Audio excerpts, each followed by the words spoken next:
5, 4, 3, 2, go. Good morning, Paris. Welcome to Daybreak News. I'm Hol Martram. And I'm Elaine Brumbind.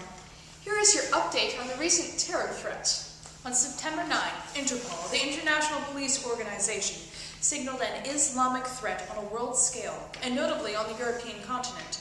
Paris is directly concerned after Saudi U.S. intel officials pass info on new unspecific threats from al-Qaeda militants. According to European officials, there is evidence of increased al-Qaeda activity in the Arabian Peninsula. As of last month, France has been boosting the amount of security at its most busy tourist sites, like the Notre Dame Cathedral and the Eiffel Tower. Since September, there have been 9 bomb threats in the capital. However, no explosives were ever discovered. The Eiffel Tower was the target of 2 out of the 9 bomb threats and has been evacuated twice in the past month, the first being on the 14th of September. 25,000 citizens and tourists were evacuated from the Eiffel Tower and the surrounding area. As a result of the recent warnings of terrorist threats in France, internet searches for flights have fallen drastically. The executive director of the European Tour Operators Association, Tom Jenkins, says that the warnings are adding to the current hysteria and will compound the damage al-Qaeda or other groups may try to inflict. Jenkins released a statement saying that, quote, terrorists do not damage an economy by what they do, but by the reaction to what they do. It is vital that the public keeps these official statements in perspective. It would be far more responsible for those in authority to issue their assessment of comparative risk. How much more dangerous is visiting the Louvre than crossing the street? End quote. It is expected that there will not be much difference in regard to the amount of British travel to France, but these warnings are expected to cause a great decline in American travel to France. Now, this situation has been taken under with the utmost security by our police officers of Paris. Yes, it has. Here in the studio with us today is Officer Chocolat, who was on duty when the Eiffel Tower was evacuated the first time. Welcome. Bonjour. Please tell us how you and the officers handled this grave situation. We jumped to the job immediately, recognizing that it is our job to keep the city safe. It was of the utmost importance to uphold the safety of the people inside the tower and the surrounding area.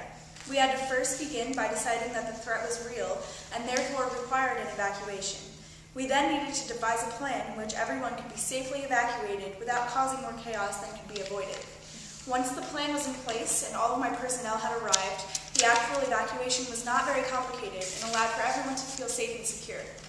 But how did you determine that the area was then safe to return to once everyone was evacuated? Well, we first scanned the area very carefully with sniffer dogs, who are specially trained to detect any kind of explosive device. Once it was determined that there were no actual explosive devices placed in the area, we continued to look into the threat we received and brought in likely suspects for questioning in order to figure out who was behind the attacks. And who exactly did you determine to be the cause of these attacks? We have now determined that these threats towards the Eiffel Tower, as well as other European destinations, have been made by the terrorist group known as the Al-Qaeda. Thank you for joining us, officer. We do appreciate all you're doing to keep this city safe. Au revoir. Yes, we do. In addition to all the officers affected by this, many citizens and tourists were also affected. Citizens are adjusting to the threats, working on reconfiguring their daily lives to continue being safe. Tourists, however, are still trying to accept that France is changing. With us in the studio today is Nicole Rudisil, a recent visitor. Tell us where you're from, Miss Rudisil. I'm from Waunakee, Wisconsin. It's a real small town just outside of Madison. Interesting. And what led you to travel to Paris? There wasn't a day gone by that I didn't want to go to France. The Eiffel Tower is such a dream. I couldn't wait to see it. When the opportunity arose for me to hop a plane from Chicago to Paris for only $850, I couldn't say no. So here I flew, and now I'm on television. Bonjour, Mom! So we understand that you were in the Eiffel Tower when it was evacuated? Yes, terrifying as that was. What happened? What were you thinking when they evacuated the area? I was just getting myself to the top, and as I reached it, I heard a buzz of people saying that we needed to leave, calling us to get out as fast as possible while remaining orderly. I don't understand why they say that. How am I supposed to remain calm when I'm being evacuated from a national monument?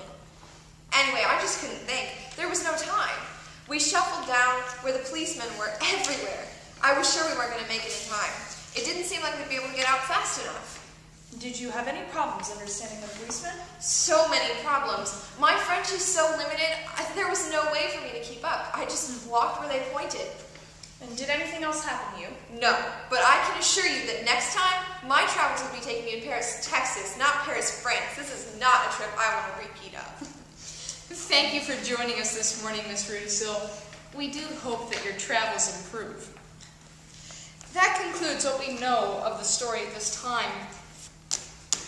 And there you have it. We will be keeping you posted on all new information we receive. Until then, keep smiling, Paris.